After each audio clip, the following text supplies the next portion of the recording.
The night my ex-husband's new wife saw me again, she dropped her champagne glass so hard it shattered across the marble floor. I remember the sound clearly. Sharp, violent, like a gunshot echoing through a room full of people who suddenly forgot how to breathe. Because the last time anyone in that room had seen me, I was supposed to be dead. And for a long time I almost was. Before we begin, if you've ever been betrayed by someone you trusted more than yourself, you already know how deeply a person can break.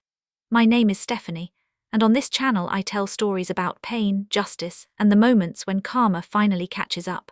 So if you believe some people deserve exactly what they get, make sure you're subscribed. Now let me tell you how a single accident destroyed my life, and how the people who celebrated my downfall never imagined I'd live long enough to watch theirs. I still remember the smell of burnt rubber. It's strange what your brain holds onto when your world is ending. Not the screams, not the impact, not even the pain. Just that smell. Hot asphalt, metal, smoke. And the sound of my own heartbeat pounding so violently in my ears that it felt like my skull would crack open. The last thing I saw before everything went black was the headlights of a truck swerving toward me. Then darkness swallowed everything. When I woke up, it wasn't really waking up. It was like surfacing from underwater with lungs that forgot how to breathe. My body felt heavy, immovable, like I'd been buried alive inside myself. A machine beeped somewhere nearby, slow, steady, annoyingly calm. I tried to move my fingers. Nothing happened. Panic crawled up my throat, thick and choking. I tried again, harder. Still nothing. That was when I heard a voice. "Stephanie, can you hear me?" It was a nurse, soft voice, tired but kind. I tried to speak, but my throat only produced a broken whisper that sounded nothing like me. She leaned closer. "You've been in an accident," she said gently. "You're safe now." Safe. The word felt like a lie. Because a few minutes later, the doctor came in. And everything changed forever. He didn't waste time. "Your spine was severely damaged," he said. "You're lucky to be alive." Lucky. That word again. I hated it already. Then came the sentence that shattered me completely. "You're paralyzed from the waist down." It felt like the air had been sucked out of the room. No. No. That wasn't possible. I had been a runner, a dancer, the kind of woman who couldn't sit still for more than 5 minutes. I used to wake up before sunrise to jog, while the world was quiet and golden. And now, I couldn't even feel my own legs. I stared at the ceiling, numb in a way that had nothing to do with my body. Inside, something cracked open. And then came the worst part. "Your husband was here earlier," the doctor added. My heart twisted. "Daniel." I thought hearing his name would bring comfort. But the doctor's next words turned my stomach cold. "He said he'll come back later." He never did. Not that day. Not the next day. Not the next week. At first I made excuses for him. He must be busy. He must be overwhelmed. He must be scared. I clung to those thoughts like they were life rafts. But deep down, there was a quiet, growing dread whispering the truth. Something wasn't right. And I didn't understand how wrong things were. Until 2 weeks later, when he finally showed up. He walked into my hospital room like a stranger. No flowers. No relief in his eyes. No warmth. Just impatience. He didn't hug me. He didn't even touch me. He stood at the foot of my bed, staring down at me like I was already gone. I remember forcing a weak smile. "Hey," I whispered, "you took your time." He didn't smile back. Instead, he sighed. A long, irritated sigh. And then he said the words that would haunt me for years. "This isn't what I signed up for, Stephanie." The sentence hit harder than the truck ever had. I blinked at him, confused. "What do you mean?" He ran a hand through his hair, avoiding my eyes. "I can't live like this," he said. Taking care of someone forever, watching you suffer, it's not fair to either of us. It took a moment for my brain to catch up. You're leaving me, I whispered. He hesitated. But not because he was unsure. Because he was calculating how to say it without looking like the villain. I think it's best, he said finally. Best. The word burned like acid. I felt something collapse inside my chest. Daniel, I almost died. His face hardened. And now you're like this. Like this. Not hurt. Not injured. Like this. As if I were something broken beyond repair. Something disposable. I remember staring at him, unable to process how the man who once promised to love me forever could look at me with such cold detachment. Then he delivered the final blow. I already spoke to a lawyer, he said. My stomach dropped. We should finalize the divorce quickly. It felt like someone had ripped the oxygen out of the room. Divorce, I whispered. Yes, he said flatly, it's better for both of us. Better for him. That much was obvious. Because then he said something that revealed the truth I hadn't yet realized. You'll need long-term care, he added. Your medical bills, they're enormous. And there it was. The real reason. Money. Burdens. Convenience. I wasn't his wife anymore. I was a liability. I remember my hands trembling as tears slid down my temples into the hospital pillow. How long, I asked quietly, have you been planning this? He didn't answer right away. Which told me everything. Just sign the papers, he said. And then he left. Just like that. No goodbye. No apology. No backward glance. The door clicked shut, and the silence that followed felt louder than any scream. That was the moment something inside me broke completely. But I didn't know yet that it was only the beginning of what he was about to do. Because a week later, I discovered he hadn't just abandoned me. He had already replaced me. And what I learned next would make me wish the accident had killed me. Until the day I realized it hadn't. And that was when everything began to change. I found out about her the way most people discover the worst truths in their lives now. Through a photo they were never supposed to see. It was late at night. The hospital lights were dim, humming softly, casting that pale yellow glow that makes everything feel lonely and unreal. My body ached in that dull, constant way that never quite stops. Not sharp pain. Worse, the kind that just sits there, reminding you that your life is never going back to what it was. I couldn't sleep. I hadn't really slept since the accident. Every time I closed my eyes, I heard the crash again, felt the moment my legs went numb, saw Daniel's face when he said he didn't sign up for this. So I did what broken people do when they're trying not to think. I scrolled. Social media had become a kind of cruel window into a world that kept moving, while mine had stopped. And then I saw it. A smiling photo of Daniel at a restaurant, candlelight, wine glasses, his arm wrapped around a woman I had never seen before. The caption read, "Finally happy, a fresh start." My chest tightened so violently, I thought something inside me might tear. The date was from 3 weeks earlier. 3 weeks. That meant he had posted it while I was still unconscious in the ICU. While machines were keeping me alive. While doctors weren't sure I would even wake up. I stared at the woman in the photo. Perfect hair, perfect makeup, that polished, confident smile of someone who believes the world belongs to her. Her name was tagged. Melissa. And when I clicked her profile, my hands started shaking so badly I almost dropped my phone. Because her page wasn't new. It was full of photos. Photos of expensive dinners. Trips. Selfies. And buried among them were pictures that went back months. Months before my accident. Pictures where Daniel's reflection appeared in mirrors. His arm in the corner of frames. A watch I had bought him sitting on her table. My stomach turned cold.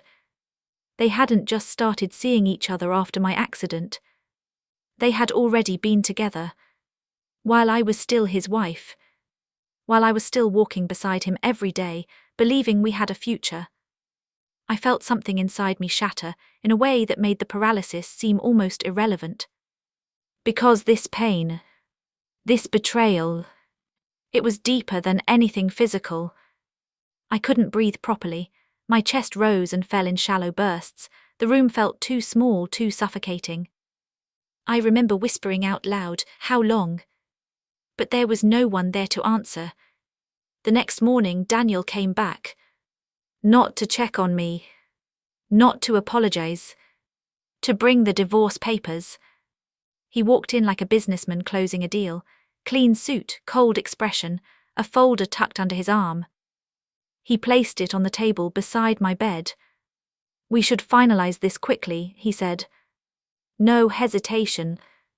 No softness. Just efficiency." I looked at him, really looked at him, and realized something that hurt almost more than his betrayal. I didn't recognize him anymore. The man standing in front of me wasn't the one who used to kiss my forehead when I fell asleep on the couch. He wasn't the one who once cried during our wedding vows. This version of him was empty. Like whatever humanity he once had been peeled away. "Who is she?" I asked quietly. His eyes flickered for a split second. Then he sighed. "Her name is Melissa."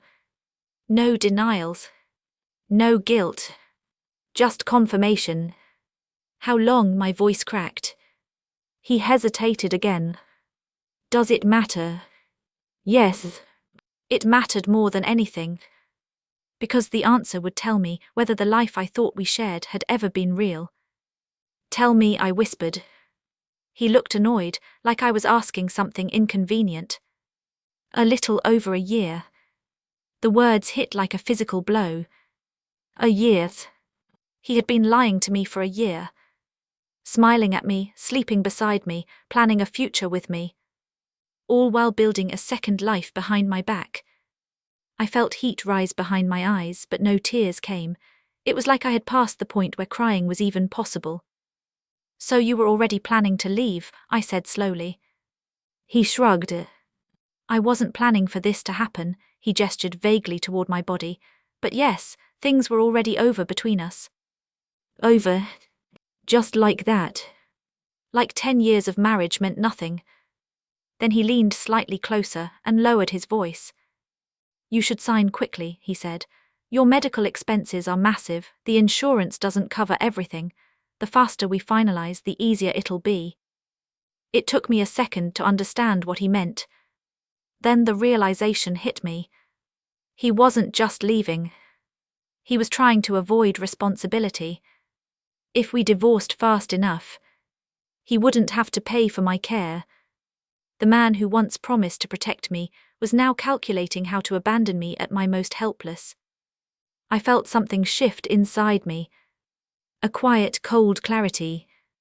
"You want out," I said. "Yes." "And you want to walk away clean." "Yes." "And you don't want to pay a cent to help me survive." His jaw tightened.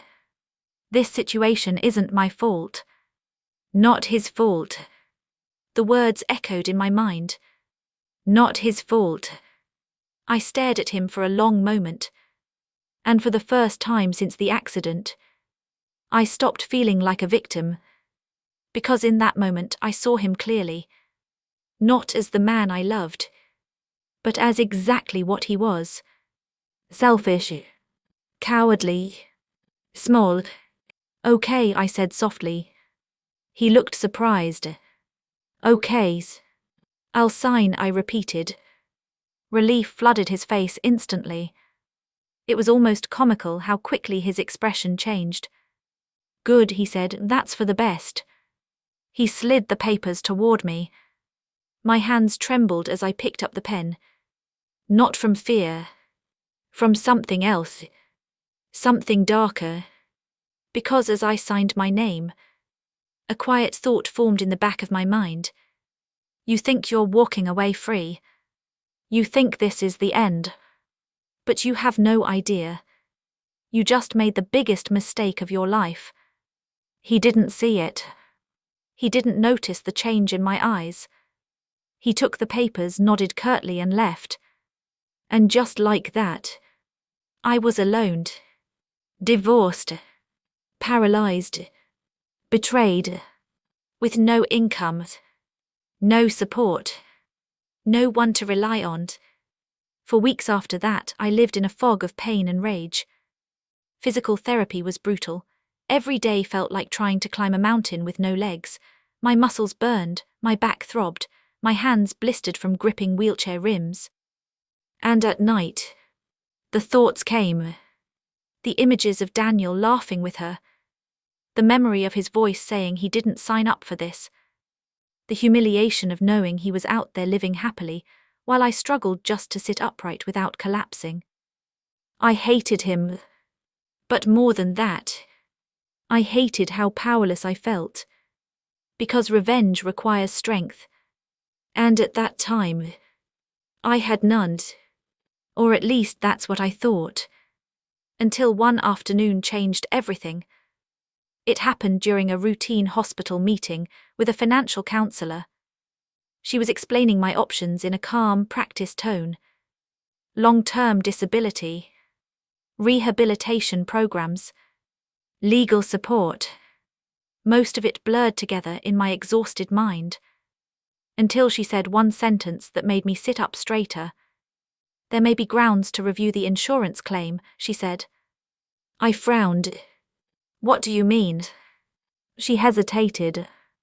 "Well, according to the accident report, the investigation wasn't fully completed." My pulse quickened. "Why not?" She flipped through some papers. "It states there were unusual circumstances." Unusual. That word sent a chill down my spine. Like what? She looked at me carefully. "The truck driver claimed your car had already swerved suddenly before impact." I felt my breath hitch. "That's not possible," I whispered. "I was driving normally." She nodded slowly. "That's why the case was flagged. There may be more to investigate." A cold realization began to creep into my mind. Slow, terrifying, and impossible to ignore. Because suddenly, one question rose above all the others. What if my accident wasn't really an accident? And that was the moment the helpless, broken woman inside me disappeared. Because if someone had tried to destroy my life, then I wasn't just a victim anymore. I was about to become something far more dangerous. The idea didn't hit me all at once. It crept in slowly, like a cold draft seeping through a crack you didn't notice before. At first I told myself it was paranoia. Trauma does that to you. When your life collapses overnight, your mind searches for reasons, for patterns, for someone to blame. But the thought wouldn't go away. What if the crash wasn't random? What if someone had wanted me out of the way? That night I couldn't sleep at all. The hospital room felt too quiet, too still. The faint hum of the air conditioner and the distant rolling of carts in the hallway only made the silence heavier.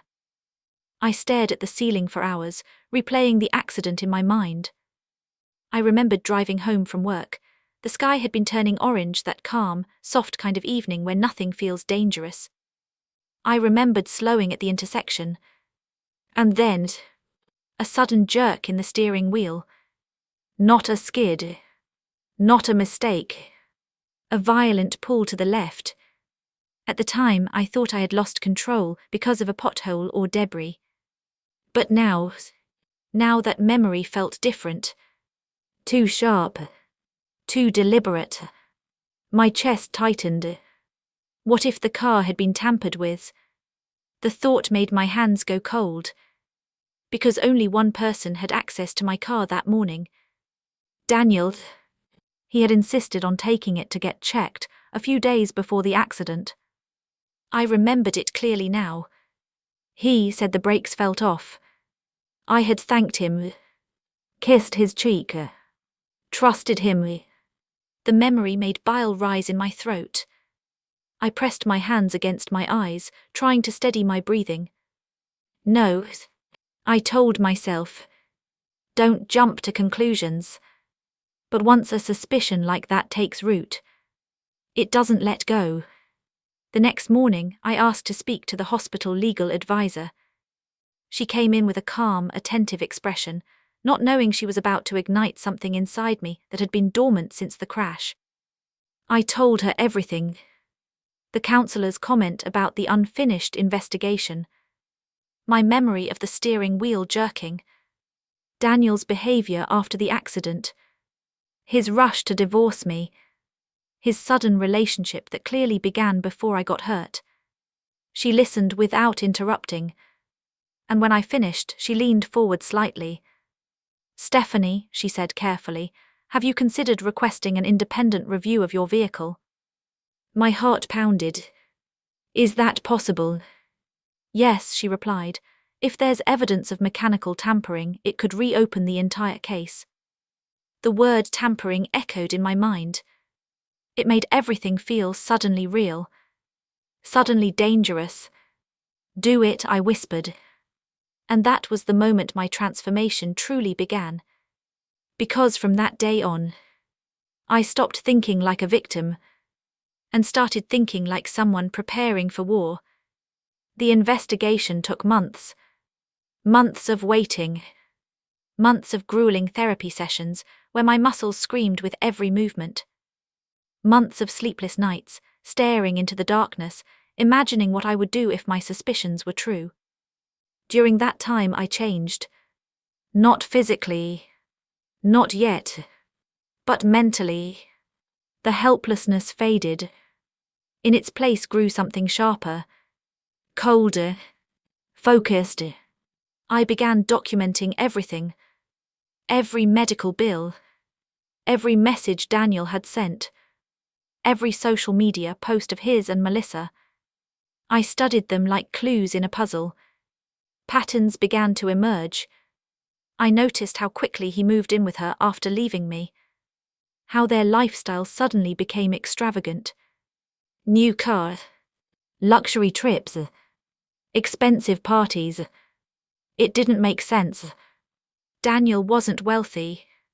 At least he hadn't been while we were married. Which raised another question. Where was the money coming from? I kept digging. And the deeper I looked, the uglier the truth became. One afternoon, about 6 months after the accident, my lawyer called me. Her voice sounded different. Tight. Serious. "Stephanie," she said, "we have the results from the vehicle analysis." My heart slammed against my ribs. And there was a pause. Then she said the words that made my entire body go cold. "Your brake line was deliberately cut." For a moment I couldn't breathe. The world seemed to tilt sideways. Cut. Not worn. Not damaged. Cut. Which meant one thing. Someone had tried to kill me. My hands started shaking uncontrollably. Do they know who did it?" I whispered. "Not yet," she said, "but we now have grounds to reopen the criminal investigation." Criminal. The word hit like thunder. Because this wasn't just betrayal anymore. This wasn't just abandonment. This was attempted murder. And suddenly, every memory of Daniel after the accident took on a terrifying new meaning. His lack of concern. His rush to divorce me. His eagerness to escape financial responsibility. His immediate relationship with Melissa. It all lined up in a way that made my stomach churn. But the most horrifying thought of all was this. What if he never intended for me to survive? That night I cried harder than I had since the accident. Not from sadness, from rage. Because it's one thing to lose your mobility. It's another to realize someone you loved may have tried to erase you entirely. But after the tears came, a clarity unlike anything I had ever felt before. I wasn't powerless anymore. I had proof. And more importantly, I had time. Because Daniel had no idea the investigation was being reopened. He believed I was still the broken, helpless ex-wife he had discarded. He believed he had gotten away with everything. And that was his biggest mistake. Over the next year, I rebuilt my life piece by piece. Rehabilitation strengthened my upper body. I learned how to move confidently in my wheelchair, how to drive again using adaptive controls, how to live independently. But more importantly, I rebuilt my mind. I studied legal procedures. I worked closely with my lawyer. I quietly gathered evidence. Financial records eventually revealed something shocking. Melissa's family owned a construction company, and that company had paid Daniel a large consulting fee shortly before my accident. A fee he had never mentioned. A fee that had no legitimate explanation. The pieces of the puzzle finally locked together. The affair, the money, the break lines, the rushed divorce. It wasn't just betrayal. It was a conspiracy. They hadn't just wanted me out of Daniel's life. They had wanted me gone permanently. And once that realization settled in, my fear disappeared completely. Because when you understand someone tried to take your life, you stop being afraid of them. You start becoming something they should fear. By the time the case was ready to move forward, 2 years had passed since the accident. 2 long years. 2 years during which Daniel and Melissa lived comfortably, believing their secret was buried forever. 2 years during which I quietly prepared. And then, the perfect opportunity appeared. An invitation I never expected. Daniel and Melissa were hosting a massive anniversary party at a luxury hotel. It was all over social media. Dozens of guests, business partners, family, public, a celebration of their perfect life. When I saw the announcement, I felt a slow, steady smile spread across my face. Because they had just given me the perfect stage. And the most poetic part, they had no idea. I was about to walk back into their lives and destroy everything they had built on my ashes. The night of their party, the hotel ballroom looked like something out of a dream. Crystal chandeliers glowed warm gold above polished marble floors. Soft music floated through the air. Waiters moved quietly between guests holding trays of champagne. It was the kind of place Daniel used to say he wanted to belong in. The kind of life he always believed he deserved. I watched it all from outside the glass entrance for a moment before going in. My reflection stared back at me. 2 years earlier, that reflection would have broken my heart. Now it filled me with something else. Strength. I sat upright in my wheelchair, dressed in a deep emerald gown that flowed smoothly over my legs.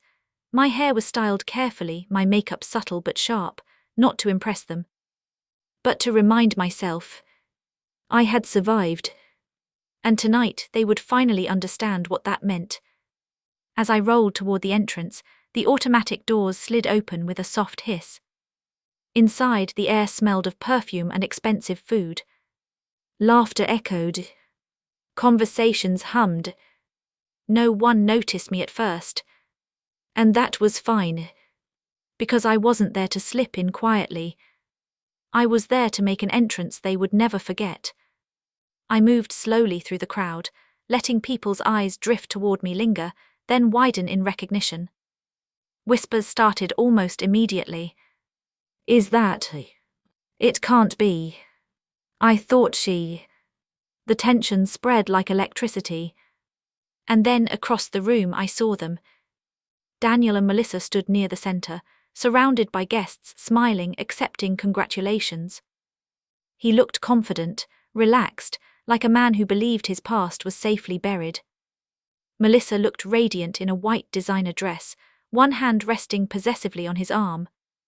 They looked happy, untouchable, until Melissa turned her head and saw me. The moment her eyes locked onto mine, her expression froze. The champagne glass in her hand slipped. It shattered against the marble floor with a loud, explosive crack. The music faltered. Conversations died mid-sentence. Every head turned. Daniel frowned, confused, then followed her stare. And when he saw me, all the color drained from his face. He looked like he had just seen a ghost. Which in a way he had. Because the woman they had tried to erase had just come back to claim her place. The silence in the room felt suffocating. I rolled forward slowly, the soft hum of my wheelchair echoing across the floor. Each second stretched painfully. Daniel's lips parted, but no words came out. His eyes darted over me, disbelief twisting his features. "You," he whispered hoarsely. "Yes," I said calmly. My voice was steady. Cold. Controlled. "I'm still alive." A ripple of murmurs spread through the crowd. Melissa took a shaky step backward. That's impossible," she stammered. Her voice trembled. Fear had already replaced her polished confidence. And in that moment, I saw something I had waited years to witness. They weren't powerful anymore. They weren't untouchable. They were terrified. Daniel finally found his voice. "What are you doing here?" he demanded, his tone rising in panic. I held his gaze. "I came to celebrate," I said softly. His brow furrowed. "Celebrate what?" I allowed myself a small, slow smile. "The truth." Before he could react, the ballroom doors opened again. Several people entered. 2 police officers, a detective, and my lawyers. The shift in the room was immediate. The air seemed to collapse under the weight of what was happening. Daniel's face went pale as paper. Melissa's hands started shaking violently. The detective walked forward calmly. "Daniel Carter," he said clearly, his voice carrying across the silent room. "You are under arrest for conspiracy to commit attempted murder." Gasps erupted around us. Melissa let out a sharp, broken sound. No, this is a mistake," she cried. But the detective didn't even look at her. He continued, "We also have evidence linking you and Melissa Hayes to financial fraud and coordinated tampering of a vehicle leading to severe bodily harm." Daniel's legs seemed to buckle. He grabbed a nearby table to steady himself. His eyes darted toward me, wild with disbelief. "How?" he whispered. "How did you find out?" I met his gaze without flinching. "You made one mistake," I said quietly. "You thought I was too broken to fight back." Tears filled his eyes. For the first time since I had known him, he looked small, weak, desperate. This isn't what it looks like," he tried, his voice cracking. "Stephanie, please. Please." The word echoed in my mind. I remembered how many times I had begged him for support, for compassion, for basic humanity, and how easily he had walked away. I felt nothing now. No anger, no sadness, just a deep, calm sense of justice finally unfolding. "You didn't just leave me," I said softly. "You tried to erase me." Melissa suddenly snapped. This was his idea, she screamed, pointing at Daniel. He said it was the only way. He said she'd never agree to divorce otherwise. The room erupted into shocked whispers. Daniel stared at her, stunned. "You promised you'd never say anything," he shouted back. Their perfect image shattered completely in seconds. 2 officers stepped forward, placing them both in handcuffs. The metallic click echoed like a final verdict. As they were led away, Daniel looked back at me one last time. His eyes were full of regret now. Of fear. Of understanding too late. "Stephanie," he whispered weakly. But I didn't answer. Because he didn't deserve my words anymore. He had already taken enough from me. What happened next unfolded quickly. The investigation became public. The financial records. The payment from Melissa's family company. The tampered brake line. everything. Their reputations collapsed overnight. Business partners cut ties. Friends disappeared. Melissa's family faced legal consequences. And Daniel was sentenced to prison.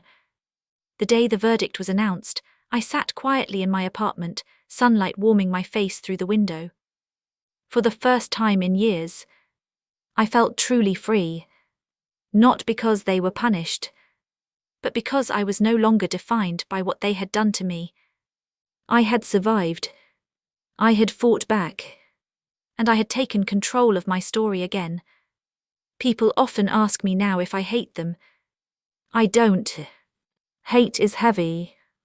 And I spent too many years carrying weight that wasn't mine. What I feel instead is something much lighter. Peace. Because the night they saw me again, they realized something they never expected. The woman they tried to destroy was the one who ultimately destroyed their lies. And that is a kind of justice no revenge could ever match. If this story reminded you that strength isn't about what happens to you, but what you choose to do afterward, make sure you're subscribed. Share your thoughts below, because sometimes the darkest betrayals lead to the most powerful comebacks. And remember, some people think they can bury the truth. Until one day, it rolls back in and stands right in front of them,